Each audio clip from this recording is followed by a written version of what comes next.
This program is brought to you by the Practicing Law Institute, a nonprofit learning organization dedicated to keeping attorneys, professionals, and accountants at the forefront of knowledge and expertise. SEC and FASB rules are always evolving. Since 1983, the SEC Institute, a division of Practicing Law Institute, has been a leader in SEC compliance education. The SEC Institute's goal is to help public companies in the U.S. and abroad do the best possible job of meeting the filing requirements of the U.S. Securities and Exchange Commission. We're going to chat with George Wilson, a director of the SEC Institute, about the tools and resources available through the SECI, as well as some hot-button issues in the Institute's March 2020 quarterly newsletter, today on Insecurities.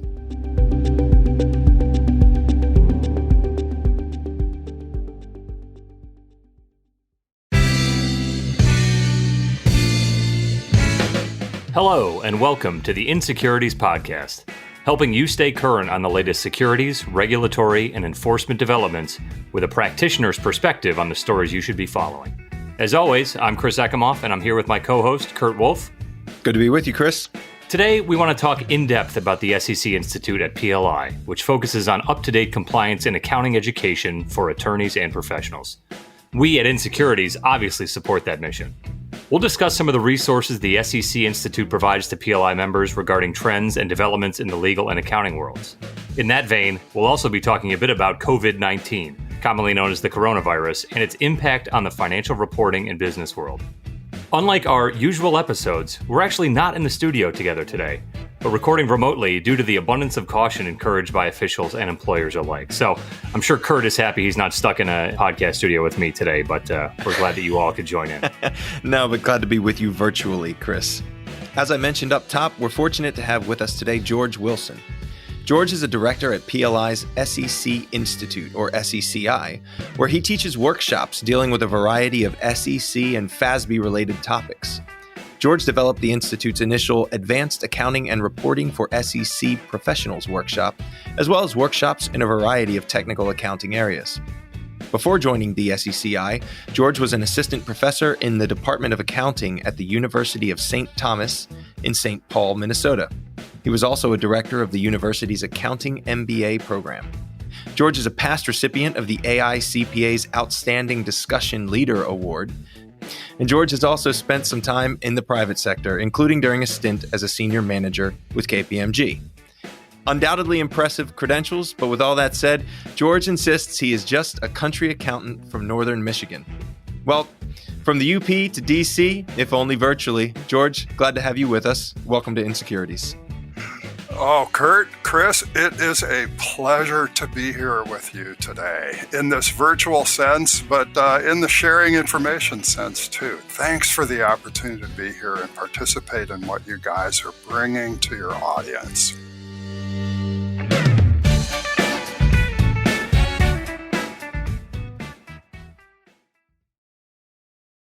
George, I want to talk a little bit about, I had a great experience attending the SEC Reporting Skills Workshop for financial professionals. So as a CPA, it's always great to get back in touch with kind of the nuts and bolts around forms 10K, 10Q, famous 8K, which we've talked about a little bit in prior episodes and their related disclosures. But I don't want to hog the conversation on a great program. Why don't you tell us a little bit more about some of the tools and programs available through the SECI at PLI?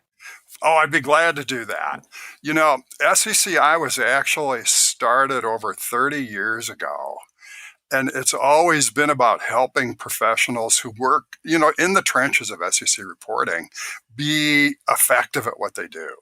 It was actually a little over 6 years ago that PLI acquired the programs from the gentleman who originally founded SEC Institute. And a really neat thing that happened with that acquisition was the ability to also bring similar programs to attorneys.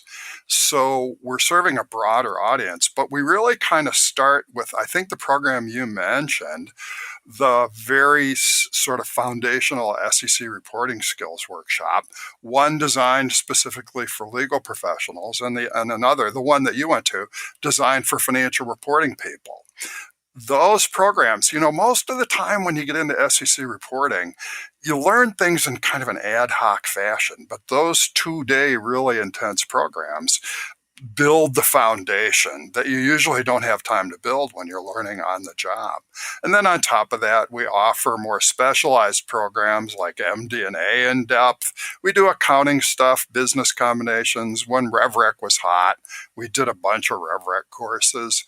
And then we also provide conferences in the middle of the year and the end of the year, and then for mid and small size companies kind of in September, that kind of keep you up to date once you've kind of built your foundation. I've been fortunate enough to teach these programs, do the workshops, and speak at the conferences full time since the year 2000. It's kind of crazy to think about how long ago that is and how much has happened since then. But we really do our best to help people deal with evolving issues and help you stay on top of stuff, like what's going on in the environment around us right now. What should we be saying to investors about that? So there's a little bit of history and a little bit about what we do and kind of our mission, which really fits together with the educational mission of PLI. That's helpful, George. And I know you've really focused on some of the in-person resources or courses that are available through the Institute. But among the resources that are available through the SECI are the quarterly newsletters, which highlight important SEC, FASB, and PCAOB developments, along with other regulatory issues that practitioners should keep in mind. George, I'd like you to tell us a little bit more about the SECI quarterly newsletter. What's the purpose and what kind of stories or resources make their way into the newsletter? Oh, that's a really interesting question. In the world of accounting and all the legal developments surrounding reporting to the SEC and all the other related activities, the IPO activity, the stuff like that, there's a tremendous amount of information flow. The accounting firms provide newsletters and law firms provide legal memos. And some of those, it's almost like there's this vast ocean of information, but not all of it's going to be relevant to someone who's working on this quarter's 10Q. So the mission of the newsletter is really to kind of sift and sort and think about the things that'll be most important for people kind of in that process, deep in the trenches of actually reviewing or drafting a periodic report or an 8K, kind of what do I need to keep up to speed about and know about right now? And then also what's in the near-term horizon that I should be thinking about? So the newsletter tries to really focus on things like what's going to happen in the next month or two that I probably need to adapt to. So that's the idea behind it, and to blend together both the legal world and the accounting world for our joint audience there. Yeah, so speaking of the audience, who would you say is the intended audience, or what kind of role does that person play, and how can they sign up, George? Let's get right to it. Yeah, easy to do.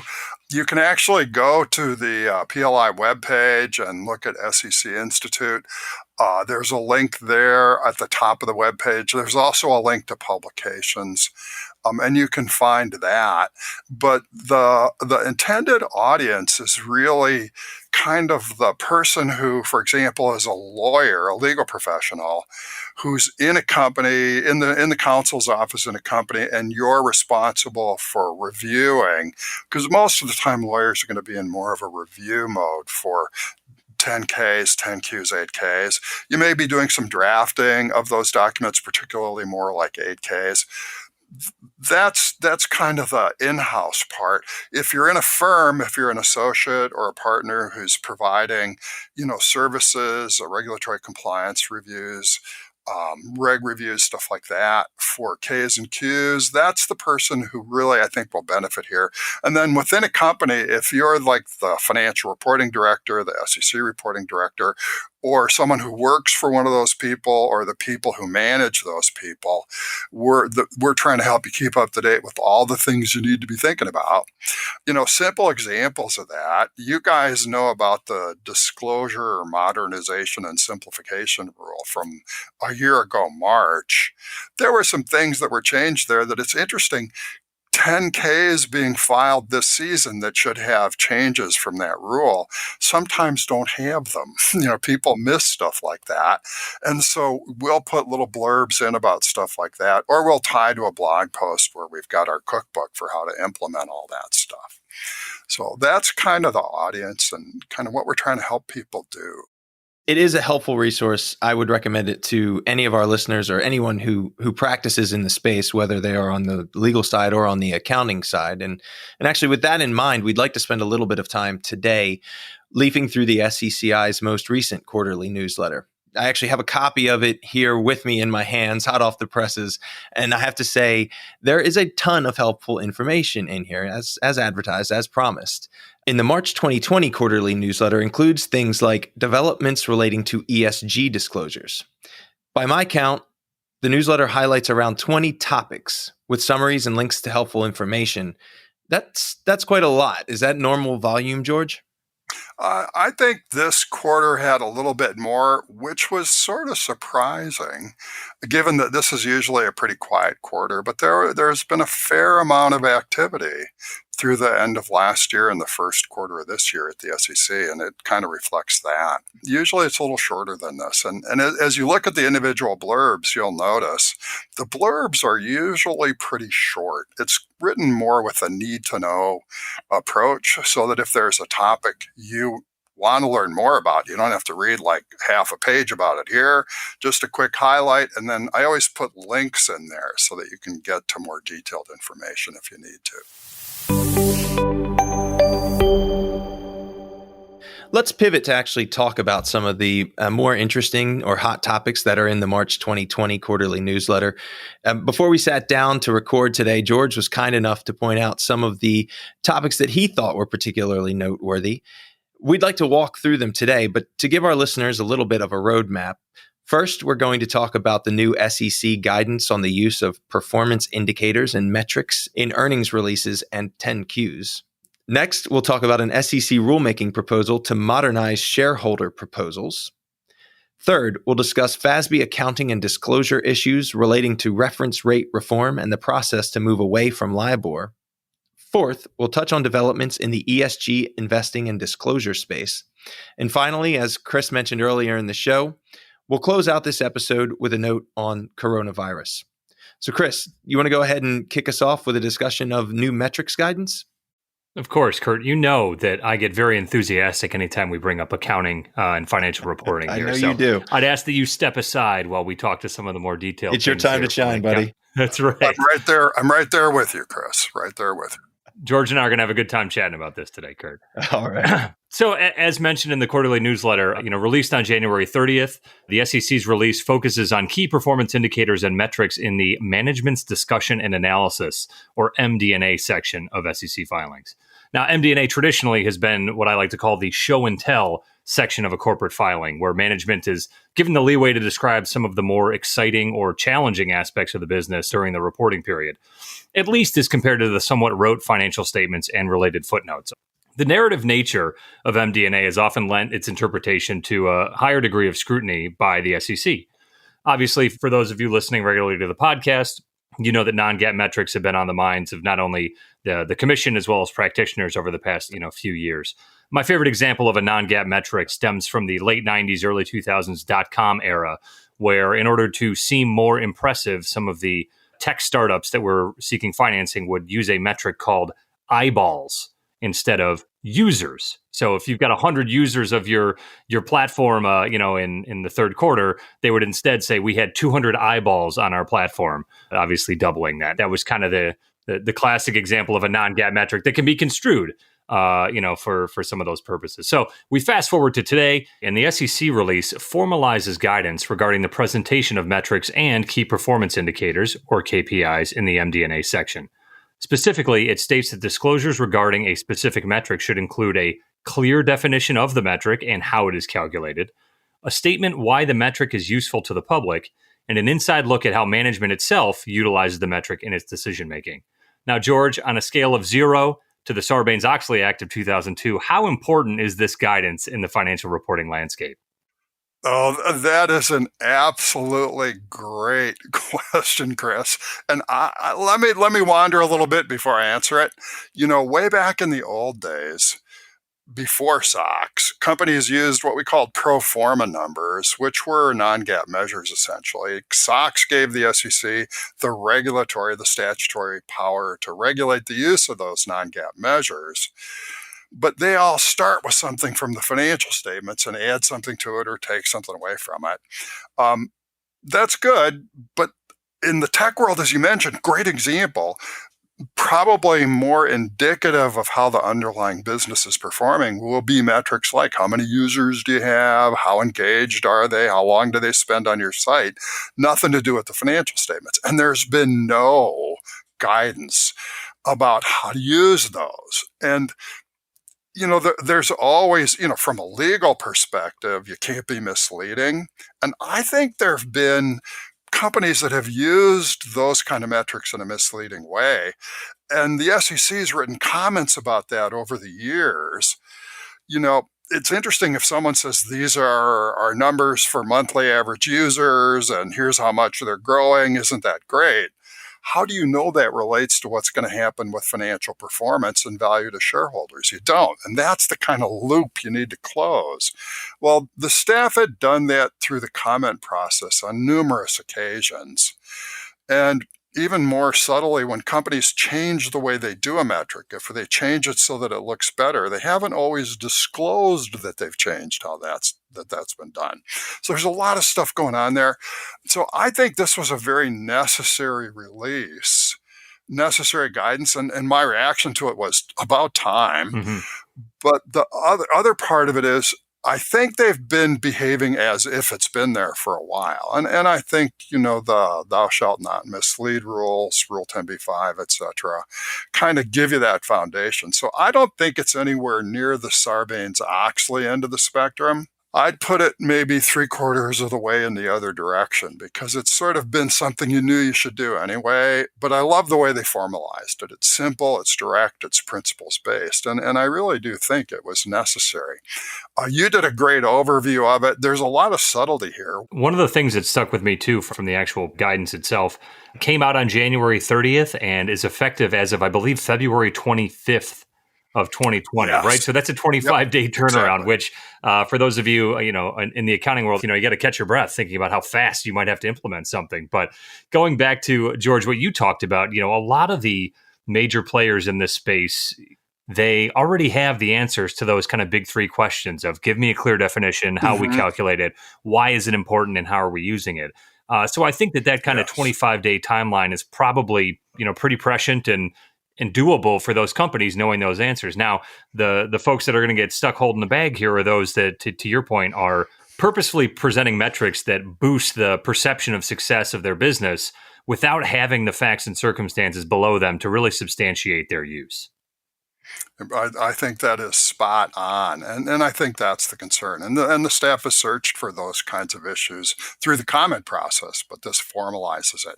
You mentioned the really tight turnaround also. I mean, essentially, there wasn't a whole bunch of discussion about this. They just did the interpretive release, effective when published in the Federal Register. That's the reason we put it in the newsletter, because this release will apply. It did apply if you did your Q1 earnings release after the 25th, and you need to have processes in place moving forward for second quarter, third quarter, or whatever quarter your fiscal year gets you into.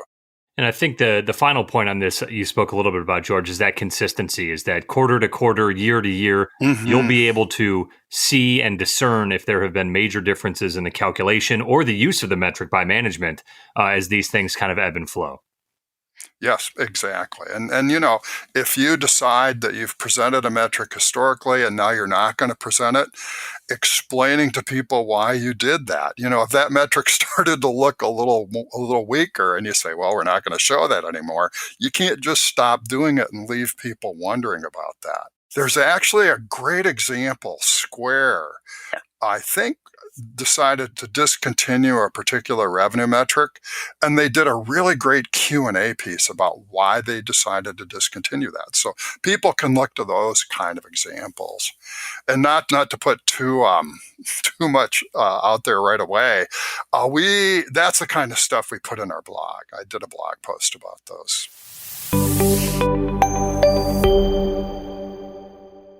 I know we could spend all day talking about KPIs, metrics, GAAP, and non-GAAP, George, but Kurt, I know you wanted to cover one or two other topics in the newsletter. Let's talk a little bit about shareholder proposals here for a second. Okay. So just to orient everybody who's listening, on November 5th, the SEC voted to approve two sets of rules amendments that will, in the words of SEC Chairman Jay Clayton, enhance the accuracy, transparency, and effectiveness of our proxy voting system.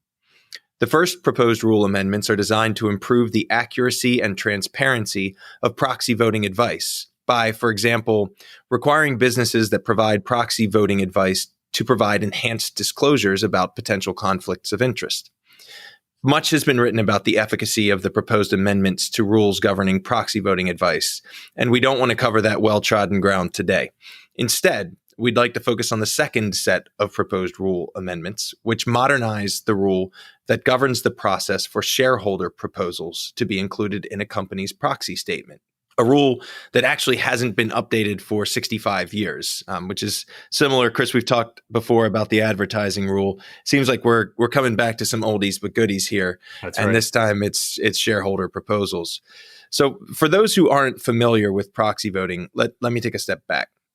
At the annual shareholder meetings of public companies, shareholders have the right to, quote, vote their shares. What does that mean? Well, this is a wild oversimplification, but for purposes of our discussion today, let's assume one share equals one vote. So if you own 100 shares of a company, you would have 100 votes at the annual shareholder meeting. All right, so shareholders have the right to vote their shares, to elect directors, to approve or reject major corporate transactions, to approve or reject compensation packages, or to vote on other corporate governance issues. Here's the thing. Most shareholders do not actually attend annual shareholder meetings. They instead vote their shares through proxies, which you can think of as representatives or surrogates who vote for them. Before an annual shareholders meeting, shareholders will receive in the mail a so-called proxy statement that lists items or actions that are up for a vote at the upcoming shareholder meeting. Shareholders may complete a proxy card if they don't plan to attend, which will indicate how they wish to vote on the various items, usually for, against, abstain, or not voted. They return the card to their proxy, and the proxy will go to the meeting and vote on their behalf. The matters that are up for a vote at the shareholder meeting are usually set by company management. But shareholders themselves may require the company to include proposals in the proxy statement. That is, shareholders can force a vote on certain topics if the shareholder meets certain criteria or thresholds. So, for example, if a shareholder or group of shareholders want to force a company to commit to a zero carbon emissions policy, if they meet certain criteria, they can force the shareholders to vote on a proposal to that effect. The proposed rule amendments to modernize the shareholder proposal rule tweak the criteria to get a proposal on the proxy statement. George, can you tell us a little bit about the proposed rule amendments and what's in the SECI quarterly newsletter on this topic? Well, in the newsletter, this is one of those proposals from a governance and from a legal perspective that's really important. Management can be a little concerned if shareholders have the opportunity to get all kinds of issues into the proxy statement that you mentioned that could potentially distract management, alter the strategy of the business, sometimes be sort of a pet issue for a particular shareholder. Those kinds of issues can distract a company from the overall strategy it's trying to pursue. Sometimes shareholders have a very salient point that the rest of the shareholders really want to vote about. And it's a very complex issue.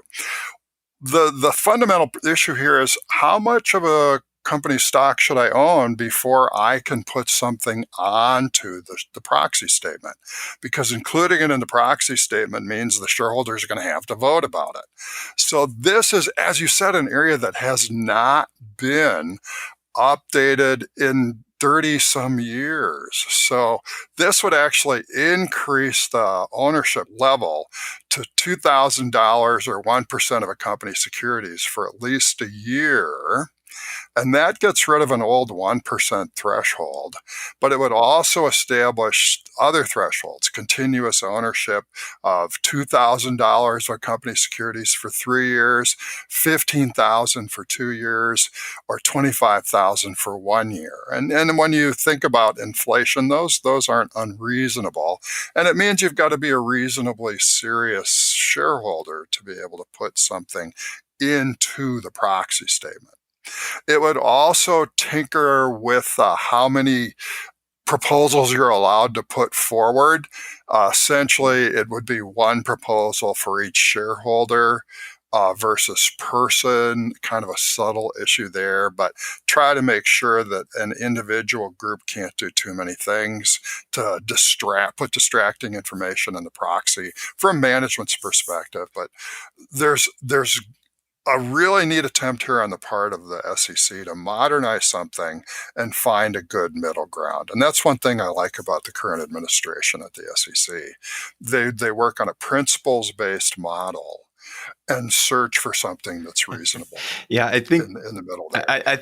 You're never going to make everybody happy with something like this. No, and I think you're right. And the conversation we had with former SEC Commissioner Rob Jackson on a recent episode hit that point several times, just how much they are trying to use a principles-based approach, how much they are working together, even when, you have some folks on the commission who I think come at their job with very different ideas about what is their role, what is the role of the SEC, how should the capital markets function, what types of things should companies disclose. But they do seem to be working well together to get at usually pretty down the middle types of rules or guidance. I'm not sure actually that this was one that was necessarily right down the middle. I mean, it got some pretty harsh pushback. I mean, it passed 3-2 along partisan lines, and former Commissioner Jackson was particularly hard on the rule. And we have seen a ton of comments start to come in. In fact, the comment period just closed. And as is the case with most rules or proposals, the comments sort of run the gamut. But I think a lot of them were saying, look, we think this is ultimately bad for investors. We think SEC, you might have gone too far here. So, I mean, notably, the Council of Institutional Investors and actually the SEC's own Investor Advisory Committee called on the commission to scrap the proposed amendments and just start over. And I wonder if those comments or that view is getting some traction, because we saw just about a week or two ago now, Republican SEC Commissioner Elad Roisman said in a speech, actually, I believe it was at the Council of Institutional Investors. It was. Yes. He said, look, I'm taking this feedback seriously, and I am certainly open to considering other ways to accomplish the policy goals that are reflected in the rules or the proposals. So I'm not sure where we're going. I mean, your guess is as good as mine, George, but do you have a sense of what this final rule might look like? If I were to venture a guess, I bet they'll repropose. I have a similar feeling. Yeah, because as you said, and as Commissioner Roisman brought out in his speech, which was, I think you're very current on that. Wasn't that just a few days ago? It was pretty recent, yeah. Yeah. See, that's who we are. We like current. to be right there on the edge, right on the edge of the surfing wave. Absolutely. I was surprised at the vehemence of the reaction not from some parts, but the strength of the reaction from groups I didn't expect to have that strong a reaction. So I think they'll repropose. That's my feeling, but we'll see. They've tended to move things along very briskly when they think they've got the right answer.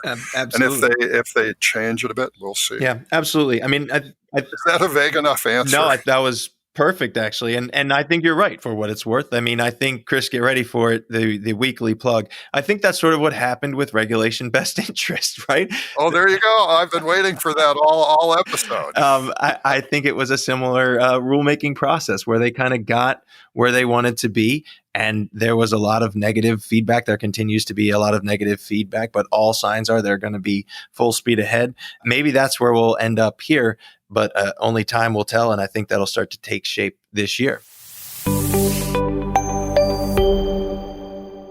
So anyway, Chris, there I go talking about a sort of thorny rule. I know you want to get back to accounting. You want to take it away with topic 3? I like how both of you, in speaking about that topic, have left enough caveats and discussion open so you can both be right when the rule is eventually come down. So you're picking up on how I do things. Amen. Speaking of being right, Kurt, when we kicked off the podcast earlier this year, we had an episode looking forward to 2020 and some of the things that we thought would be impactful in the legal and accounting industry. One of the issues that was right at the top of our list was the transition away from LIBOR. Actually, and I did go back the other day and listen to episode 2 to confirm that we did have that as a top item on our list. And here we are just a few short weeks later, proving ourselves right. So kudos to us, Kurt, for being so clairvoyant to know this was coming. But I'll give you the credit for that one. Well done, Joe. Thank you. In short, the London Interbank Offered Rate has long been used as a staple metric in the interest rate-based lending world. Although it has been seen as a general indicator of the looseness or tightness of credit markets, scandals regarding its manipulation and misuse have led regulators to phase out or sunset the use of LIBOR by the end of 2021. So, again, the end of next year. Needless to say, the transition away from LIBOR has been described as tricky at best, and some say nearly impossible at its worst, noting the sheer volume of contracts and offerings involving LIBOR as a metric. George, what does the SECI quarterly newsletter bring up regarding reference rate reform? Well, reference rate reform is obviously something almost all companies need to think about. For some companies, it's going to be a fairly significant issue. For other companies, it may not be that significant an issue. So we really kind of focused on it from a couple of different directions. One is that the SEC staff has talked about it a bit in a staff statement. And it's interesting because it comes from CorpFin, Investment Management, Trading and Markets, and OCA. But it's getting into kind of the operational issues. You know, if you have a number of debt agreements, you're just a net borrower of money and you've got a bunch of debt agreements and they're all tied to LIBOR, what do those debt agreements say will happen when LIBOR goes away? If they're silent as to that issue, there's certainly a lot of stuff to think about. So they're suggesting let's get on top of this and take care of it. If you're a lender and you have a whole bunch of loans receivable that are LIBOR-based, hopefully your contracts have something that will happen about that. But you need to help investors understand how much risk you have. For some companies, it could be simple. For other companies, financial companies, this could be a big deal. So think about all of that. That's the SEC reporting. Tell investors what they need to know about it. People have started to have risk factors. If it's a big enough deal, it might need some discussion in the description of the business or potentially even MD&A. The other part of the puzzle here, though, and this is why I think it's a kind of cool issue, is there are accounting issues that go along with this. If you change a debt agreement, we're right back to accounting, Chris, good stuff. If you change a debt agreement, modify a debt agreement, that could trigger some accounting that needs to accompany that modification if certain criteria are met. And so the FASB is addressing those and working to finalize a standard about making the transition and trying to make that be as disruptive as possible. So this was actually addressed in the newsletter in 2 places. And again, is one of those things after the end of the first quarter, once you're done with all the hustle and bustle of the 10K and the queue that follows right after that, this is probably one of those things to make sure you're on top of. And, you know, if you're a big multinational company, your treasury group's probably got horsepower to kind of think about that and hopefully resources to devote to that process. But in that, you know, medium-sized and smaller company, this is one of those things that now has to be added to your never-ending list of projects. and helps create at least a little more job security somehow. So that's where we were kind of coming from with that one. That's a good plug for your favorite accountants out there. Yeah. If you're looking for some exactly. extra work, get up on your LIBOR transition efforts. I Yeah. liked how the SEC pronouncement really broke it down into three different elements of managing the transition. I thought was interesting. The first being, what do our existing contracts say, right? And that's the example, George, you just brought up. My guess is, and I'm not a mind reader here or can tell the future, but that every LIBOR-based contract does not conveniently end on December 31st, 2021, thereby leaving them a very clean break to start on January 1st, 2022 with a non-LIBOR-based metric. So how are we going to treat those contracts, those derivatives, those items that are tied to LIBOR now, right? That's kind of the first bucket. The second bucket is how are we going to perform and create new contracts? Again, most companies are not going to wait until Jan 1 of 2022 to start tying a market-based reference rate into the discussion of products and things they're developing. And then third, which I think is the most important, you spoke to a little bit, George, is those other business risks. What are we not thinking about from a strategy perspective, a process or procedures perspective that we may have to take into account because we're so used to the LIBOR metric, the LIBOR rate as our cornerstone. Now we're going to have to change up, even our IT function, right? The way we measure and create financial information about our performance. We might have to move a lot of those levers too. So those three buckets I thought were a good way to think of the transition and how it's going to impact those businesses operating in that space. I agree. That's a great way to frame that so that it can be treated in an operational process. Yes. And George, just kind of a little off the cuff question. I know that an alternative reference rate has been selected kind of as the market leader, the secured overnight financing rate. I got to ask you, George, is there an appropriate pronunciation of the acronym SOFR? I've gone SOFR. SOFR, okay. I've heard Sophie, even though, that's more of a naming convention than actually true to the acronym. Yeah. Those LIBOR fans out there are just looking for something to be able to speak to.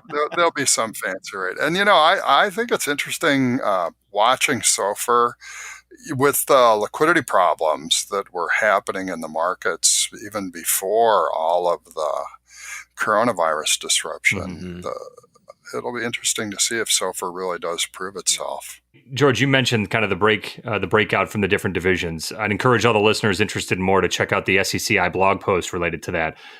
Specifically from CorpFin, investment management, trading and markets, and the Office of the Chief Accountant, all hit on some of the big issues that they see coming down the road.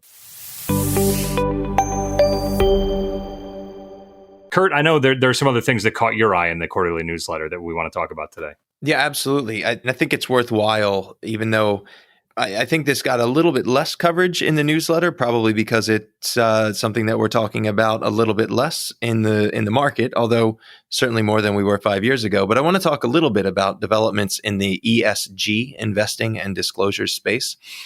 ESG investing, sometimes called socially responsible investing, refers to investment strategies that consider the environmental, social, and governance, ESG, policies or practices of companies when making an investment decision. Stated differently, it's an investment strategy that takes into account both the financial return and the social or environmental good that might be expected from investments in particular public companies. While the SEC has not adopted a clear set of rules or guidelines around ESG disclosures, and it's a complex prospect, I know, from an accounting perspective, institutional investors and large hedge funds are beginning to call on public companies to make clear, robust climate-related financial disclosures and disclosures relating to sustainability. Some asset managers are threatening or plan to exit investments or cease investing in companies that present high sustainability-related risk or lack adequate transparency. And rating agencies like Morningstar are starting to rate issuers based on their assessments of companies' ESG risks. So suffice it to say, change is in the wind. We've still got a couple topics to cover today. I don't want to give ESG short shrift, but let's cut to the chase. George, what's in the quarterly newsletter? What has happened recently in the ESG space that we need to know about? Well, as you said, Kurt, this is an evolving area, and we saw two really interesting things happen. One was BlackRock actually announced that they were changing their approach to investing to incorporate more sustainability issues. And Larry Fink, the BlackRock chair, actually put that in a letter to company CEOs and a letter to clients. And then one that was interesting is at the World Economic Forum in Davos back in January, a committee there that includes large accounting firms and large public companies actually presented a report with a recommendation, actually a proposal, about how members should report performance on economic, social, and governance matters, ESG stuff. And it was interesting to see the large accounting firms, their approach and actually jumping on board with this was interesting. There is the Sustainability Standards Board out there doing things to help promote consistency. I think this was a significant development. And I think points to the fact that companies need to think about this now. Large companies, large multinationals have been doing it for a long time. I think in the mid-size and getting down into smaller company space now, it's time to start thinking about these issues. And in particular, you may not have a lot to say about a particular issue if you're a tech company that's doing research and development, but the governance issues and the focus on how you'll do things in the future can still be addressed. And that's going to be important to investors. It seems clear to me as a concluding thought that investors are thinking about this more and more. And companies need to give investors the information that they need. Yeah, I think that's right. I think one of the complicating factors is that if you think across the many things, the many risk factors that might fall into the ESG bucket, I mean, they're diverse and there are many, and you potentially need a different accounting or disclosure standard for every category, right? I mean, I think a publicly traded railroad company or energy company is going to have a very different profile than does a textile company potentially in terms of what are they going to disclose to their investors and how are they going to account for it? And I think that's where some of the pushback is, right? I mean, you guys are the accountants, but when we think about what are the metrics that they disclose to the market, you sort of apply them across industries fairly uniformly. You can't really do that in this space. No.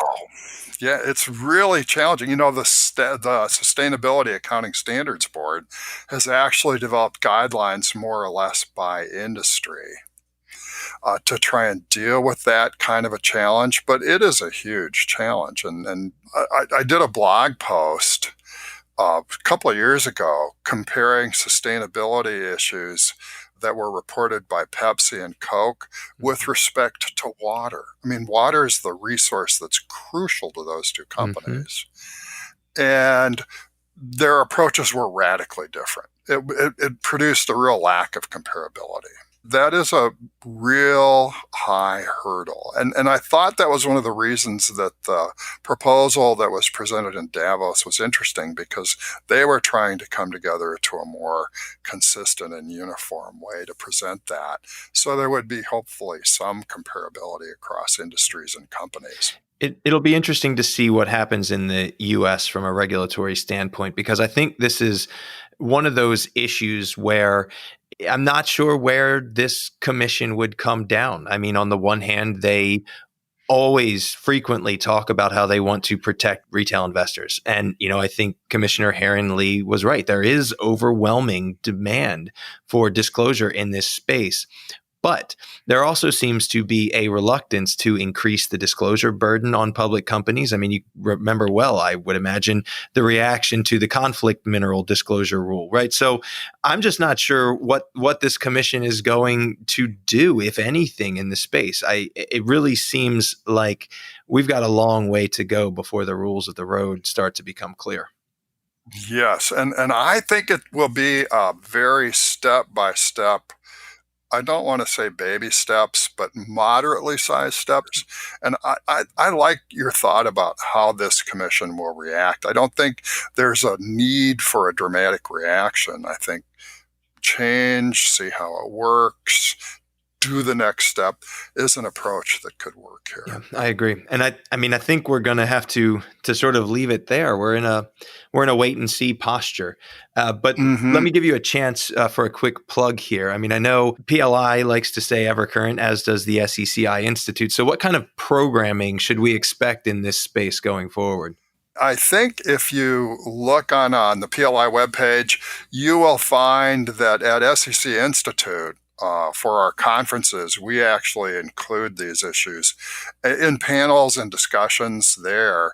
And then from a broader perspective, PLI offers a number of ESG-focused programs.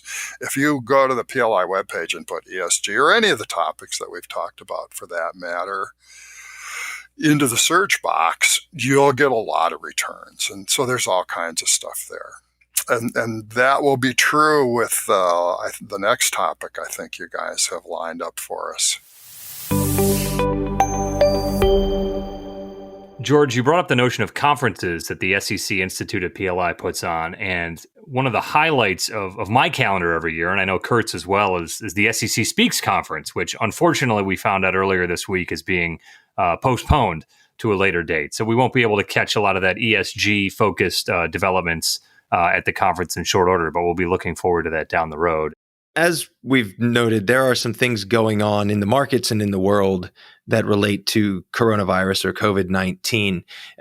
Reports of travel disruptions, school closings, companies transitioning to remote working contingency plans, and of course, the securities regulatory world hasn't been spared. I'd be remiss if I didn't note the considerable disruption the coronavirus seems to be causing in our capital markets. In fact, just during the week when we recorded this episode, circuit breakers have been triggered several times that temporarily halted trading, and it is now being reported that we are entering a bear market, which seems to be spurred on largely by fears of coronavirus. With that said, I want to highlight a few regulatory developments relating specifically to coronavirus. So, one, importantly, on Monday, March 9th, the SEC became the first federal agency to switch to telework when it asked employees at its headquarters in D.C. to stay home because an employee reported a potential coronavirus case. Even before the SEC transitioned some of its staff to remote working arrangements, the SEC and FINRA were actively monitoring the impact of the coronavirus. On February 4th, the SEC issued an investor bulletin that warned investors to be on the lookout for coronavirus-related investment scams. On March 4th, so a month later, the SEC announced that it would provide conditional regulatory relief and assistance for companies affected by coronavirus. In particular, the SEC issued an order that, subject to certain conditions, provided public companies with an additional 45 days to file certain disclosure reports that would have been due on March 1 or April 30. Around the same time, the SEC's Division of Investment Management also issued a statement indicating that it would not enforce in-person board voting requirements under the Investment Company Act for companies that believe it would be prudent for them to meet or vote remotely. And finally, on March 9th, FINRA released Regulatory Notice 20-08, which reminds firms to consider pandemic-related business continuity planning in keeping with their obligations under FINRA Rule 4370. So a lot going on. Again, I think to the agency's credit, it shows that they are being thoughtful about their approach to these issues. Unfortunately, as a lot of things are being postponed, delayed, and canceled in the coming weeks, the coronavirus, COVID-19, is definitely playing a significant role, not only in the day-to-day life of everybody that's affected and impacted, but also from a financial reporting perspective. And I know the newsletter talks a little bit about some of those reporting issues, but wanted to hear more about your thoughts about how the coronavirus will be seen in the coming months and for this year in terms of financial reporting. I think that is a wonderful question. And I think at this point, the answer is my favorite answer to every SEC reporting related question. It depends. Because if I can just address three things briefly. Number one, from the perspective of the group that I'm fortunate to work with in the SEC reporting world, there need to be changes in periodic reports, most likely for most companies. It always depends a little bit, but I would say the risk factors that many companies have begun to incorporate for COVID-19 probably need to be modified given the nature of the evolving risk. And that goes back to the principles-based approach to risk factor disclosures that we've used for many years. As the risk becomes bigger, your risk factor becomes more broad and more specific as to how that risk affects your company. We're seeing so much going on in the world day to day. The other thing that I think people in the reporting realm need to be focused on is known trend disclosures and MD&A. When it becomes reasonably likely that a risk is going to have a material adverse impact on your company, risk factors don't do the disclosure job you need. You need to put that in as a known trend in MD&A and use the words material adverse impact. This is the right time to not be scared about that disclosure. I mean, it's out there. Most companies struggle with, if we do that, bad things will happen. Well, this is the time you want to be very direct and forthright about it. And investors will understand that. No two ways about it. But the SEC reporting realm is part of that. Beyond that, in the financial statements, in a little bit of the guidance that you mentioned, and a statement from the chair, joint statement with the PCAOB chair also, they talked about subsequent event disclosure. So companies that haven't filed their K yet, if you really are looking at significant impact, financial impact from this pandemic event, that might bear subsequent event disclosure in your financial statements beyond just the SEC reporting issues and risk factors and known trends in MD&A. And then, if you're thinking beyond that for the first quarter, all of those things kind of need to be addressed in your overall reporting process. Yeah, I think that's right. I suspect maybe more companies than we would have anticipated when the SEC agreed to give a little bit of a leeway or a delay in terms of reporting. More companies are going to take them up on that than maybe we would have thought, because the numbers or the picture that you had in mind when you were working on your disclosures, a month ago, a week ago, are probably very different than 3 days ago, for goodness sakes. Yeah, absolutely. So I think some folks are going to have to rethink their disclosures and perhaps their numbers on a forward-looking basis. I'd agree, and I think one of the things that literally just happened as we're recording this podcast is the NCAA basketball tournament has been canceled. So, oh my gosh, think about the amount of ad revenue and management and logistics that CBS, the provider of the television viewing of that, will now have to change, right? Just from a financial reporting perspective, beyond the athletes and the supporters and all that, and what they'll be looking at in March. That tournament being canceled obviously materially impacts CBS's television division. So definitely a subsequent event there, to your point, George, but also some new information here that I'm sure will be wildly out of date by the time this podcast becomes live. I would mention, as part of our mission at PLI and SECI, we're putting a lot of information about how this is affecting companies out there, including a 1-hour briefing being presented on March 27th. Who knows where we'll be by March 27th? That's right. Well, the timing of that is interesting because that, I believe, is either the day before or the day that the annual SEC Speaks program was scheduled to get underway. And Chris, I don't know, do you want to tell everybody about SEC Speaks? I don't know, Kurt. I'm a little bit too sad to talk about it. Oh, I'm heartbroken. I was really excited about your live podcast from SEC Speaks. That was going to be so cool. The best laid plans, George. We'll be looking to pick that up when the conference, which has been postponed, will be rescheduled, hopefully later this year. Yeah. I was actually scheduled to teach the day of SEC Speaks, the second day. Mm-hmm. So I wasn't going to be able to be there. So I'm hoping to be able to be there this year also. Well, so we'll have to pull you in the booth to catch up and see what's happened since this recording. I think that would be delightful. We'd love to thank George Wilson for joining us, talking a little bit about the SEC Institute, the SECI blog, and quarterly newsletter. You can find out more at secblog.pli.edu. George, I'm sure you've got some great content coming up in the coming weeks as well. Yes, we're actually doing a whole series about the SEC's proposed MD&A changes, and we'll continue to do as much as possible to make sure people know what they need to know about the coronavirus issues, and then anything else that pops up along the way. You got it. So thanks again for taking the time today, George. We really enjoyed having you. Gentlemen, this was an absolute delight. Thank you very much for the opportunity to be part of your program today. Thank you, and I hope we'll have a chance to check in with you again on Insecurities. Looking forward to that already. That's it for our episode today. Thank you for joining us for the Insecurities podcast from PLI. As always, you can find us on Twitter. I am at enforce_update. And I'm at Ekimoff CPA. Be sure to check us out on Apple, Spotify, or wherever you get your podcasts. And feel free to jump into the conversation using the hashtag InsecuritiesPod to share some topics, cases, information you'd like to hear more about. Thanks for tuning in, everybody. Hope to see you next time. Have a good one.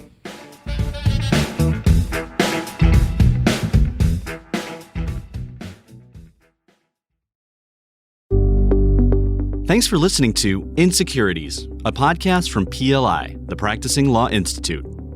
PLI is a nonprofit provider of authoritative professional services training and continuing education. In an increasingly complex business environment where intricate corporate structures reign, Insecurities can help you make sense of it all. A special thanks goes to the producer of Insecurities, Daniel Peinitz, as well as hosts Chris Ekimoff and Kurt Wolf. For more information about PLI's SEC Institute, or to view hundreds of hours of fresh and relevant on-demand programming covering changes within the security sector, visit pli.edu/membership and sign up for a privileged membership. These recorded materials are designed for educational purposes only. This podcast does not constitute legal, audit, tax, consulting, business, financial, investment, or other professional advice, and it does not create an attorney-client relationship. Please consult a qualified professional advisor before taking any action based on the information herein. Furthermore, the views and opinions expressed in this podcast are solely those of the individual participants. PLI, Troutman Sanders, and RSM do not make any representations or warranties, express or implied, regarding the contents of this podcast. CLE and CPE credit are not offered for listening to this podcast. Users of this podcast may save and use the podcast only for personal or other non-commercial educational purposes. No other use, including, without limitation, retransmission or editing of this podcast may be made without prior written permission from PLI.